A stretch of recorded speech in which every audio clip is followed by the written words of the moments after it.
that we may get from different sources. What kind of information? Example, that's one. What else? What else? Evidence, yes.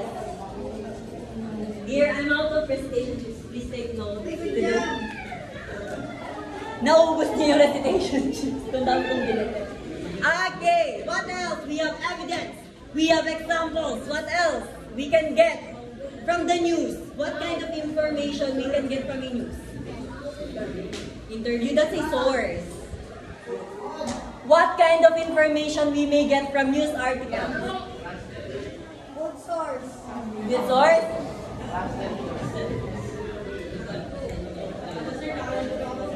Yes. Proof, evidence, that's same. Facts, very good. Factual information. We can count that. Okay.